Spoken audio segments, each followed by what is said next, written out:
दोस्तों, क्या आपको पता है कि द्रौपदी पांचों पांडवों के साथ संबंध क्यों बनाती थी? आखिर द्रौपदी को पांचों पांडवों के साथ संबंध बनने के लिए किसने मजबूर किया था?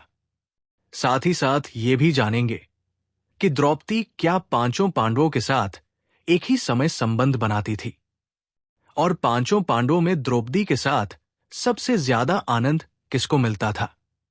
दोस्तों, द्रौपदी सिर्फ पांचों पांडवों की पत्नी नहीं थी, बल्कि एक और व्यक्ति से भी प्रेम करती थी। लेकिन इतिहास में इस सच को छुपा दिया गया। आखिर वो कौन था जिससे द्रौपदी का गहरा संबंध था? इस राज से पर्दा उठाने के लिए वीडियो को अंत तक जरूर देखें। नमस्कार मित्रों, स्वागत है आप सभी का सुखी संसार यूट्यूब चैनल पर। मित्रों, इस चैनल पर हम इतिहास, धर्म और प्राचीन ग्रंथों से जुड़ी रोचक और रहस्यमयी जानकारियां आपके लिए लेकर आते हैं। महाभारत के महान पात्रों की कहानियां हमेशा से ही जिज्ञासा का विषय रही है और इनमें से एक अत्यंत प्रभावशाली पात्र महानायिका द्रौपदी भी है। आज के इस विशेष वीडियो में हम चर्चा करेंगे एक ऐसे प्रश्न पर जो सदियों से लोगों के मन में उठता रहा है। द्रौपदी कैसे खुश रखती थी अपने पांचों पतियों को? क्योंकि आपने सुना होगा कि रानी द्रौपदी पांचों पांडवों की पत्नी थी, और जो पत्नी थी तो पत्नी का दायित्व बनता है कि वो अपने पतियों को हर तरह से खुश रखे। क्या ये केवल एक सामाजिक व्यवस्था थी या इसके पीछे कोई गहरा कारण और नियम थे? महाभारत में इसका क्या उल्लेख मिलता है? इस वीडियो में हम आपको महाभारत के ग्रंथों से प्रमाण, ऋषि मुनियों की व्याख्याएं और द्रौपदी के जीवन से जुड़े अनसुने तथ्यों को विस्तार से बताएंगे। तो जुड़े रहिए हमारे साथ और वीडियो को अंत तक जरूर देखें, क्योंकि जो तथ्य आप जानने जा रहे हैं वे आपको चौंका भी सकते हैं और हमारे प्राचीन इतिहास को बेहतर समझने में मदद भी कर सकते हैं। अगर आप हमारे चैनल सुखी संसार पर नए हैं तो इसे सब्सक्राइब करें और बेल आइकन दबाएं, ताकि आपको इसी तरह की रोचक और ज्ञानवर्धक जानकारियां मिलती रहें। तो चलिए बढ़ते हैं महाभारत के इस रहस्यमयी अध्याय की ओर। इस बात में कितनी सच्चाई है और कितनी हवाई, ये जानने के लिए बने रहे हमारे साथ इस वीडियो में। वीडियो की समाप्ति तक यदि आप द्रौपदी के चरित्र के बारे में सही और प्रामाणिक जानकारी प्राप्त करना चाहते हैं, ये जानना चाहते हैं कि पांचों पांडवों के साथ उनके संबंध कैसे थे, वो उनकी सेवा किस प्रकार किया करती थी और उनके आपसी रिश्ते कैसे थे, तो आपको इस वीडियो को अंत तक देखना होगा।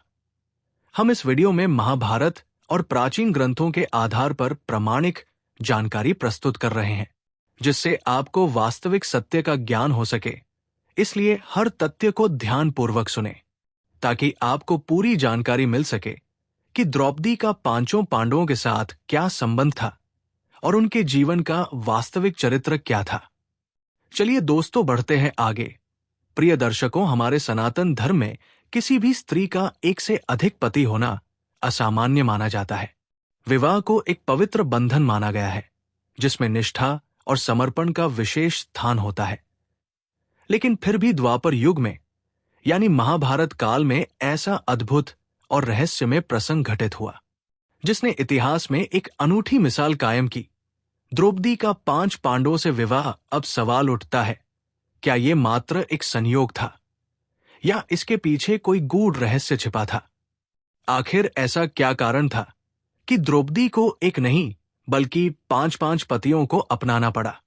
क्या ये किसी विशेष उद्देश्य के तहत हुआ था या फिर ये द्रौपदी के भाग्य का लेखा जोखा था?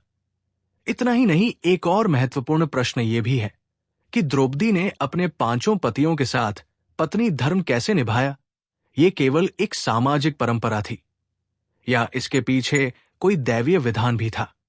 लेकिन मित्रों, द्रौपदी के जीवन से जुड़े रहस्य यही समाप्त नहीं होते। क्या आप जानते हैं कि महाभारत में हुए चीरहरण के बाद द्रौपदी के साथ वास्तव में क्या हुआ था?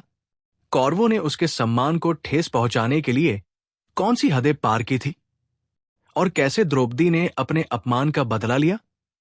आप ये जानकर हैरान रह जाएंगे कि द्रौपदी सिर्फ 5 पांडवों की ही नहीं, बल्कि किसी और से भी प्रेम करती थी। आखिर वो कौन था? क्यों उसका नाम इतिहास के पन्नों में दबा दिया गया? जब इस रहस्य का पर्दाफाश होगा तो यकीन मानिए आप दंग रह जाएंगे। इसके अलावा क्या आपने कभी सोचा है कि द्रौपदी ने एक कुत्ते को ऐसा श्राप क्यों दिया था जिसकी वजह से आज भी कुत्ते खुले में सहवास करते हैं? यह श्राप किसी सामान्य क्रोध का परिणाम नहीं था, बल्कि इसके पीछे एक गंभीर कारण छिपा था, जिससे जानकर आप भी अचंभित रह जाएंगे। द्रौपदी के जीवन से जुड़े ऐसे कई अनसुने रहस्य हैं जो इतिहास के पन्नों में छिपे हुए हैं और जिन्हें बहुत कम लोग जानते हैं। इस वीडियो में हम आपको महाभारत के ग्रंथों, शास्त्रों और पौराणिक कथाओं के आधार पर वे तमाम सत्य बताएंगे जो सदियों से चर्चा का विषय बने हुए हैं। अगर आप भी इन अद्भुत और अनसुनी बातों को जानना चाहते हैं तो इस वीडियो को अंत तक जरूर देखें, क्योंकि आज हम आपको ऐसे रहस्यों से अवगत कराने वाले हैं जो न केवल आपको चौंका देंगे बल्कि आपके ज्ञान के दायरे को भी बढ़ा देंगे। महाभारत के अनुसार द्रौपदी का जन्म एक साधारण कन्या के भांति नहीं हुआ था। उसका जन्म न तो माता के गर्भ से हुआ और न ही सामान्य विधि से। वो स्वयं अग्नि की वेदी से प्रकट हुई थी, जैसे कोई दिव्य शक्ति स्वयं धरती पर उतर आई हो। लेकिन इस अद्भुत जन्म की पृष्ठभूमि भी उतनी ही रहस्यमयी थी। इसके पीछे छिपा था एक युद्ध, एक प्रतिशोध और एक अपमान की आग जो वर्षों से जल रही थी। द्रौपदी के जन्म से पहले उसके पिता राजा द्रुपद और हस्तिनापुर के महान गुरु द्रोणाचार्य के बीच एक भयानक युद्ध हुआ था। इस युद्ध में द्रोणाचार्य ने न केवल राजा द्रुपद को पराजित किया, बल्कि उनके आधे राज पर कब्जा कर लिया। राजा द्रुपद के लिए यह हार केवल राजनीतिक हार नहीं थी, बल्कि ये उनकी आत्मा पर लगा एक ऐसा घाव था जो समय के साथ और गहराता गया। वे किसी भी कीमत पर द्रोणाचार्य से बदला लेना चाहते थे, लेकिन उनके पास इतनी शक्ति नहीं थी कि वे द्रोण को परास्त कर सकें। अपनी हार के अपमान को धोने के लिए राजा द्रुपद ने एक महान यज्ञ का आयोजन किया, जिसमें उन्होंने यज्ञ वेदी से एक ऐसे पुत्र की कामना की जो उनके शत्रु का नाश कर सके। यज्ञ की अग्नि से 2 दिव्य संतानें प्रकट हुई। एक तेजस्वी पुत्र जिसका नाम धृष्टद्युम्न रखा गया। ये वही पुत्र था जो आगे चलकर गुरु द्रोणाचार्य का वध करेगा। एक अनुपम सुंदर कन्या जिसके कमल जैसे नेत्र, घुंघराले बाल और सांवला रंग देखकर सभी चकित रह गए। ये कोई साधारण कन्या नहीं थी, बल्कि स्वयं अग्नि की ज्वाला से प्रकट हुई थी। जब ब्राह्मणों ने उस कन्या को देखा तो उन्होंने कहा, ये कन्या केवल रूपवान ही नहीं बल्कि अद्वितीय आभा से युक्त है। इसका रंग सांवला है, जो इसे भगवान कृष्ण की भांति दिव्यता प्रदान करता है, इसलिए इसे कृष्णा कहा जाएगा। यही कारण था कि द्रुपद कन्या कृष्णा के नाम से भी जानी गई और बाद में वह द्रौपदी कहलाने लगी। राजा द्रुपद के मन में द्रोणाचार्य के प्रति जो तीव्र नफरत थी, वही भावना उन्होंने अपनी पुत्री द्रौपदी के हृदय में भी भर दी। उन्होंने उसे बचपन से ही ये सिखाया कि उसके जन्म का उद्देश्य केवल एक है, अपने पिता के अपमान का बदला लेना। द्रौपदी ने भी अपने मन में अपार क्रोध और प्रतिशोध की ज्वाला को स्थान दिया। वो सोचती रहती थी कि कैसे वो अपने पिता की प्रतिष्ठा वापस ला सकती है। लेकिन समस्या ये थी कि गुरु द्रोणाचार्य हस्तिनापुर के शक्तिशाली राजकुमारों के संरक्षक थे। उनसे सीधे टकराना संभव नहीं था। राजा द्रुपद को यह समझ में आ गया था कि यदि उन्हें द्रोणाचार्य से बदला लेना है तो उन्हें एक शक्तिशाली सेना और मजबूत गठबंधन की आवश्यकता होगी। यही कारण था कि जब द्रौपदी विवाह योग्य हुई तो राजा द्रुपद ने उसका स्वयंवर आयोजित किया। लेकिन इस स्वयंवर के पीछे सिर्फ विवाह का उद्देश्य नहीं था, बल्कि ये एक सुनियोजित योजना थी जिसमें एक ऐसा व्यक्ति द्रौपदी का पति बने जो आगे चलकर हस्तिनापुर के शत्रुओं के विरुद्ध खड़ा हो सके।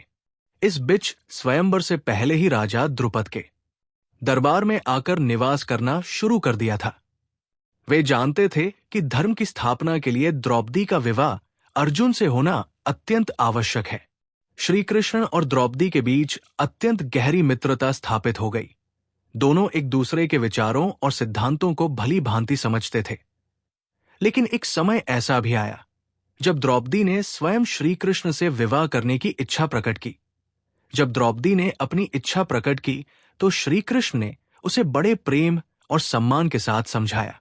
उन्होंने कहा, मैं केवल उसी स्त्री से विवाह करूंगा जो मेरे लक्ष्य के प्रति पूरी तरह समर्पित होगी, जो केवल धर्म की स्थापना में मेरा साथ देगी, न कि अपनी कोई व्यक्तिगत इच्छा या राजनीतिक उद्देश्य रखेगी। यह सुनकर द्रौपदी कुछ निराश हुई, लेकिन कृष्ण ने आगे जो कहा उसने उसे अत्यधिक प्रसन्न कर दिया। श्री कृष्ण ने मुस्कुराते हुए कहा, तुम एक महान स्त्री हो द्रौपदी, तुम्हारे जैसा कोई दूसरा नहीं। तुम स्वयं में इतनी अद्भुत और शक्तिशाली हो कि मैं तुम्हारे योग्य नहीं हूं। यह उत्तर केवल द्रौपदी को खुश करने के लिए नहीं था, बल्कि इसमें एक गहरा आध्यात्मिक सत्य छिपा था। श्री कृष्ण जानते थे कि द्रौपदी केवल एक नारी नहीं, बल्कि धर्म की स्थापना के लिए उत्पन्न हुई एक सशक्त शक्ति थी। उनका जीवन एक विशाल उद्देश्य से जुड़ा हुआ था, जिसमें व्यक्तिगत इच्छाओं का कोई स्थान नहीं था। यही कारण था कि उन्होंने द्रौपदी से विवाह नहीं किया, बल्कि उसे अपनी सखा के रूप में जीवन भर सम्मान और स्नेह दिया। द्रौपदी भी ये समझ चुकी थी कि उसका भाग्य उसे किसी विशेष उद्देश्य के लिए ले जा रहा है। उसके जीवन में संघर्ष, प्रेम और प्रतिशोध के कई अध्याय लिखे जाने बाकी थे, और इसी के साथ महाभारत की सबसे शक्तिशाली नारी के जीवन की कहानी एक नए मोड़ की ओर बढ़ने लगी। प्रिय मित्रों, इधर जब द्रौपदी के स्वयंवर की घोषणा की गई, तब यह खबर समस्त आर्यावर्त में फैल गई। स्वयंवर की शर्तें बेहद कठिन थी, क्योंकि द्रौपदी केवल उसी पुरुष को अपना पति बनाएगी जो धनुर्विद्या में सर्वश्रेष्ठ होगा।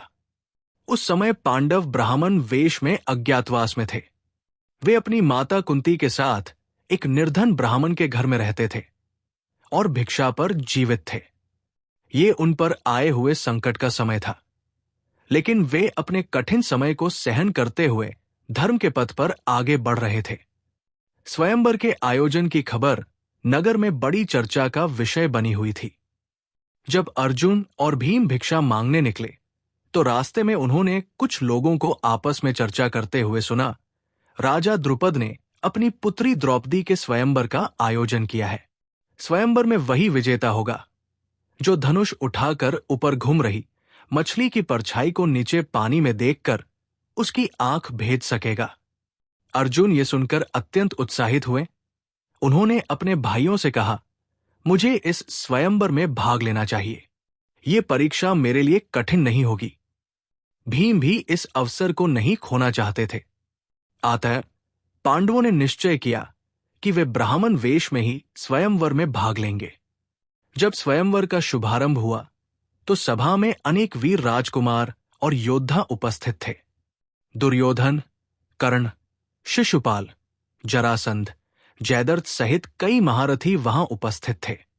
राजा द्रुपद को विश्वास था कि ये कठिन परीक्षा केवल कोई परम धनुधर ही पास कर सकता है। वे मन ही मन चाहते थे कि अर्जुन ही ये परीक्षा उत्तीर्ण करे, क्योंकि वो जानते थे कि धर्म और नीति के अनुसार यही सर्वश्रेष्ठ होगा। स्वयंवर की चुनौती को देखते हुए अनेक महारथी प्रयास करते गए, लेकिन असफल रहे। कर्ण ने धनुष उठाया, लेकिन जैसे ही उसने प्रत्यंचा चढ़ाई, धनुष उसकी पकड़ से छूट गया। इसी प्रकार अन्य योद्धाओं ने भी प्रयास किया, लेकिन मछली की आंख को भेदने में असमर्थ रहे। तभी एक अज्ञात ब्राह्मण अर्जुन सभा में आगे बढ़ा। सभा में उपस्थित राजाओं और योद्धाओं को यह देख क्रोध आ गया। कैसे कोई ब्राह्मण इस परीक्षा में भाग ले सकता है? क्या एक साधारण ब्राह्मण इतना शक्तिशाली हो सकता है कि वो इस कठिन परीक्षा को उत्तीर्ण करे?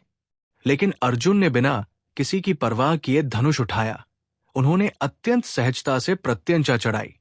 जल में देखकर ऊपर घूम रही मछली की परछाई का ध्यान केंद्रित किया और एक ही तीर से उसकी आंख भेद दी। सभा में शोर और विस्मय फैल गया। स्वयंवर की ये कठिन शर्त एक अज्ञात ब्राह्मण ने पूरी कर ली थी। द्रौपदी ने प्रसन्न होकर अर्जुन के गले में वरमाला डाल दी।